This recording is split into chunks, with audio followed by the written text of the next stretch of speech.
गिलगित बल्तिस्तान के इंतखाबात और इंतखाबी मुहिम बस अब अपने आखिरी मराहिल में है। तमाम तर सियासी जमातों ने डेरे डाल लिए हैं और एक दूसरे पे तंज के तीर भी बरसा रहे हैं। इसी पे हम बात कर लेते हैं। हमारे साथ नुमाइंदा गिलगित फजल वदूद मौजूद हैं।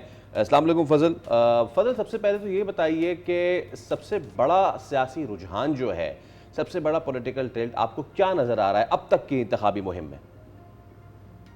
जी बिल्कुल, इस वक्त गिलगित बल्तिस्तान की इंतखाबी मुहिम में सबसे बड़ा रुझान अवामी मुहिम जो मकामी मसाइल हैं उन पर है। और इसी के साथ जो जमातें हैं वो बड़े जलसों के साथ साथ घर घर जाके जो है वो कैंपेन कर रहे हैं। और अगर हम नौजवानों की बात करें तो वो भी सोशल मीडिया के ज़रिए जो है भरपूर इस दफ़ा जो इलेक्शन हैं उसमें हिस्सा ले रहे हैं।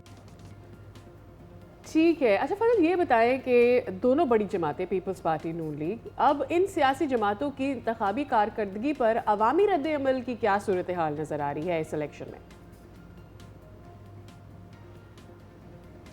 जी, अवामी रद्द-ए-अमल मुख्तलिफ़ इलाक़ों में मुख्तलिफ़ नज़र आ रहा है। कहीं हलकों में साबिका हुकूमत को मद्देनज़र रखते हुए, उनकी कारकर्दगियों को मद्देनज़र रखते हुए फ़ैसले किए जा रहे हैं, जबकि कहीं इलाक़ों में जो है वो ज़ाती बुनियाद पे जान पहचान की वजह से जो है उस तरफ फ़ैसले दिखाई दे रहे हैं। जबकि मजमूई तौर पे अगर हम देखें तो ये जो दो जमातें हैं, पाकिस्तान मुस्लिम लीग नून और पाकिस्तान पीपल्स पार्टी जो है, इनके दरमियान में सख्त मुकाबले की फ़िज़ा नज़र आ रही है। अच्छा फजल, 400 करीब लगभग आज़ाद उम्मीदवार, तो ये कोई फैसला कौन किरदार अदा कर सकते हैं इस बार?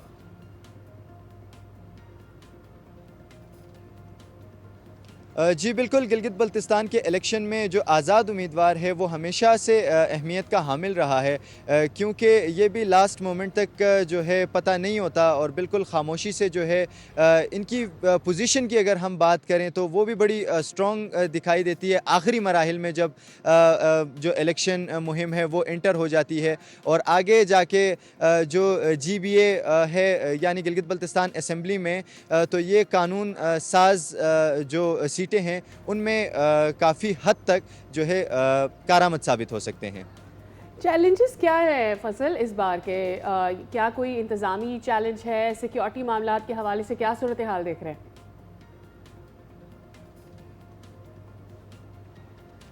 जी बिल्कुल, गिलगित बल्तिस्तान जोग्राफिया लिहाज से देखा जाए तो बहुत चैलेंजिंग है और दूर दराज इलाकों में जो है वो पोलिंग स्टेशन और फिर वहाँ पे जाके वोट जो है वो पोल करना, तो ये थोड़ा सा चैलेंजिंग है। मगर जो मुतल्लिका इदारे हैं उन्होंने यकीन दहानी दिलाई है, जो इंतज़ामात है या सिक्योरिटी के इंतज़ामात की हम बात करें, जिसमें Gilgit Baltistan scouts, Gilgit Baltistan police, rangers, FC और पंजाब पुलिस भी शामिल है। और ये जो है अपनी खिदमात सरअंजाम देंगे पोलिंग डे वाले दिन, और गिलगित बल्तिस्तान इलेक्शंस में जो है इनका अहम किरदार रहेगा सिक्योरिटी के एतबार से।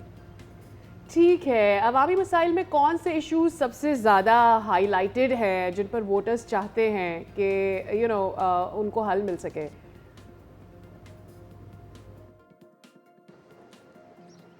जी बिल्कुल, गिलगित बल्तिस्तान के मसाइलों की अगर हम बात करें तो यहाँ पे बहुत सारे हैं और यहाँ का वोटर इस दफ़ा जो है वो बहुत ही होशियार हो चुका है। और वोटर्स जो हैं वो ये चाहते हैं कि इस दफ़ा गिलगित बल्तिस्तान में जो है सही मायनों में जो भी पार्टी आए और जिनको हम मुंतखब करें वो डेवलपमेंट के काम में बढ़ चढ़ के हिस्सा ले। और मसाइलों के हवाले से अगर हम बात करें, गिलगित बल्तिस्तान का सबसे बड़ा मसला जो है वो बिजली का है।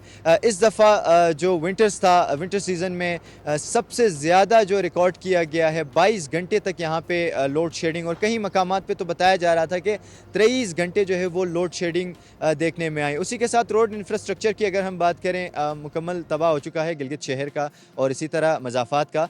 और अगर हम पीने का साफ़ पानी हो या दीगर नौजवानों के रोज़गार के मुतल्लिक, चाहे वो प्राइवेट सेक्टर में हो, तो उसमें काफ़ी चैलेंजेस आ रहे हैं। तो इस दफ़ा जो है वोटर्स जो हैं वो भी पार्टीज़ से या जो भी उम्मीदवार उनके पास जाता है तो वो उनसे इन चीज़ों की यकीन दहानी लेते हैं कि आप अगर इन चीज़ों पे हमारे लिए काम करेंगे तो तभी जाके हम कहीं पे आपके हक में फ़ैसला दे ठीक है सकेंगे। फजल, जी। आप हमें थे गिलगित से, थैंक यू सो मच। और इसी हवाले से हम आगे चल के मजीद भी बात करते रहेंगे, बट अभी हम एक ब्रेक ले रहे हैं, दोबारा से हाजिर होंगे। Stay with us.